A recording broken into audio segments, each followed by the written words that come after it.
Gawa tayo ng yema cake na pangnegosyo. Alam niyo ba na napakadali lang na itong gawin at maganda ang kitaan dito dahil halos kalahati ang magiging tubo mo. Kaya tara, simulan na natin. Hello mga ka-sweet, ayan, for today's video gagawa tayo ng yema cake. Ipapakita ko sa inyo yung small portion or small batch ng ating yema cake. Medyo in-update natin ng konti lang. So kung ang ilan sa inyo ginagamit yung recipe ng ating yema cake, okay yon. Pero ito, binago ko lang ng bahagya at ito ay mas malambot siya guys. So pwede nyo itong gamitin and pwede din yung una nating recipe. So bahala kayo kung alin yung mas gusto nyo. Siyempre gusto natin nag-update din. Kung mas mapapaganda pa natin yung ating produkto or yung ating recipe is gawin nyo. So, ipapakita ko sa inyo, huwag na natin patagalin. Tara! So, ito lang yung ating gagamitin. Meron tayo dito na gatas, cornstarch at vanilla para sa ating filling. And then, ito gagamit lang tayo ng siyam na itlog, baking powder, salt, vanilla, water, sugar, oil, and flour. So, sa paggamit ko guys na bowl na gagamitin sa ating meringue, lagi ko pinapahiran muna ng suka. Pati yung ating wire whisk. Una ang gagawin natin guys ay mag-separate muna tayo ng eggs. So set aside muna natin to. Unahin muna natin ipag-mix yung ating gagamitin na filling. Kasi pagka masyadong na-stay to, nahanginan yung egg yolks, is madadry siya.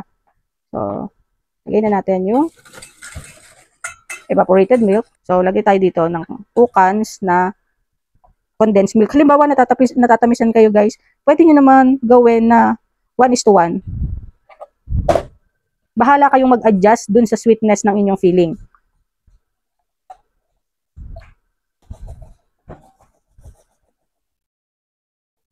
Lagyan nyo na yung ating cornstarch, 1.5 kutsara o 1.5 tablespoon. Or 1 tablespoon pwede. Ang paglagay guys ng cornstarch is depende sa inyo kung anong gusto niyo consistency. Sasalain naman natin yan. And then, 1 teaspoon of vanilla. Napakasarap na to guys, promise. So, okay na to. Set aside muna natin to. Mamaya na natin lutuin. So, dito maglalagay tayo ng 2 cups of cake flour, 1/4 teaspoon na salt, half tablespoon na baking powder, half cup na sugar. Kung wala kayong white sugar, wash lang. Tulad na to, wash lang akong meron ako, so pwede na to. And then, so after nun, maglalagay tayo dito na chiffon oil, half cup. Ang gamit kong chiffon oil dito ay chiffon oil ng Achievers. Pwede din kayong gumamit ng chiffon oil ng high caps. And then, lagyan natin ng water, 3/4 cup. Saka natin lagyan ng buong itlog. Yes. Dito sa recipe natin na to guys, walang sayang, hindi masasayang yung egg whites nyo. O itlog nyo, lahat ay magagamit yan. So, vanilla. Lang. Ang ginagamit kong egg sa mga chiffon cake, kapag ang gagawin ay yema cake, ay buong itlog. Halimbawa naman, cake lang talaga yung aking gagamitin or aking gagawin, ang nilalagay ko dito ay pure na yolk naman. Kasi syempre, nanghihinayang ako doon sa matitira or sa sobra na egg whites para lahat ay magagamit. So, pagka ganyan na, ay okay na yan. After nun guys, dito naman tayo sa ating meringue. Ito ay 7 pieces na egg whites or 1 cup. Maglalagay tayo dito ng at least 1 teaspoon na vinegar.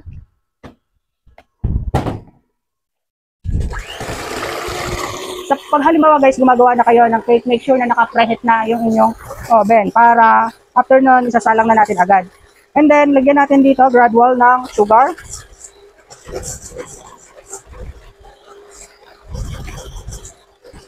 Sa mga chiffon cake guys, mas maganda ang gagamitin nyo ay white sugar. Since wala ako, ito lang meron ako, pwede na din to.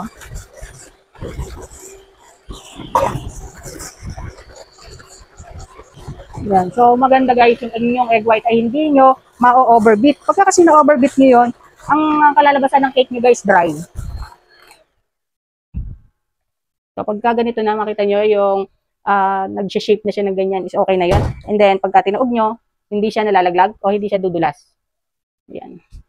Ano natin guys, ipopold sa ating butter. Kailangan is very gentle lang para hindi bumagsak ang inyong cake. Yan.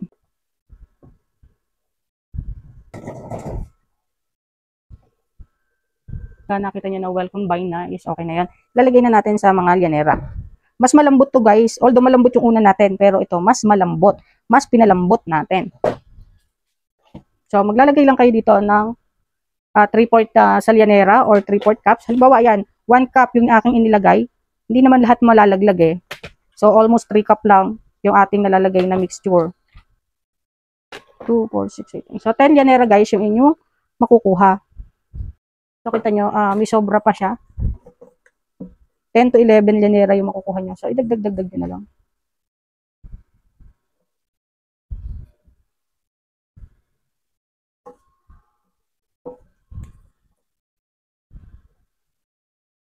And then itap nyo lang ng konti. Ganyan. Dito na tayo sa ating oven. I-bake natin siya ng 180 degrees Celsius ng about 20 minutes lang to 25. Try natin. Ako sa 25. So, abangan natin maluto. Ayan. So, habang hinihintay natin maluto, ang gagawin naman natin, iluluto natin yung custard filling or yema filling. So, ganyan lang. Mabilis naman. Actually, mabilis naman to guys maluto. Huwag nyo lang titigilan sa paghalo para hindi siya masunog. Mabilis masunog. Lagyan ng pwede nyo to lagyan guys ng butter pag naluto. Pwede ding wala. So, optional lang naman yan.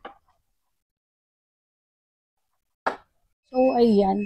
Tumunog na ang ating oven. Ayan. Pakaganda ng pagkakaluto. Ayan, naluto na. Ganyan nyo lang, taktak nyo lang na isa.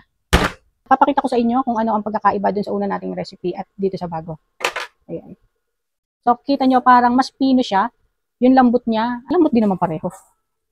Para sa akin, mas nalalambutan ko kasi itong new version natin. So, pero bahala kayo kung alin yung gagamitin nyo. Pareho silang maganda. Ayan. So, di ba, mas maliliit yung kanyang mga butas-butas. Kita ba? Lalagay lang natin dito sa ating oval o sa ating clear na lalagyan na pang sosyalin. Ayan, so ganyan siya. Saktong-sakto siya guys ha. At kaya guys, ganito yung kulay niya, para siyang yellowish. Siyempre, wash yung ating ginamit or tinatawag na segunda. So, ayan, nakita niyo naman. Maglalagay na tayo. Ito yung ating ginawa na filling or yema filling. Ayan. Sa una nating video, ang ginagawa natin, binibake muna natin yung chiffon cake and then ilalagay dito, saka palang hahaluin yung filling para nun, hanggat mainit pa ay diretsong ilalatag dito or ilalagay dito sa ating tub para maganda yung latag niya and malinis. Pero dito, pagka ito gamit nyo, hindi po pwede, syempre malulusaw to. So, kailangan malamig talaga. Kaya bago ko ilagay dito, pinalamig ko muna tong filling. And then, maglalagay lang tayo ng konti or iibabawan lang natin para ganyan. So, lagay lang sa ibabaw. Yan. So, sakto yan. Siyempre, simutin natin. At sayang. And then, lalagyan na natin siya ng cheese. Ayan. So, ang gagamitin natin ditong cheese ay walang iba kundi Jersey cheese. At papakita ko sa inyo kung gaano siya kagandang gamitin. So, yung isang ganito, nasa 30 pesos lang. Dito kasi maganda siya guys, pang grate kaysa sa ibang mga brand. Ayan. Saka makapal siya. Makapal siyang ganda rin. Ayan, lagyan nyo lang. At least yung isang ganito ay makapagpalabas kayo ng 10. So, kasya dito 10. Lalagyan na natin guys ng salted caramel. Lalagay na lang natin sa comment section yung link ng paggawa na to. Ayan. Ito ay optional lang naman. Kung wala kayong salted caramel sauce, okay lang naman na plain lang. Pero syempre kasi pagka may ganito, parang ang social niya. So, ito na guys yung ating yema cake kinatap.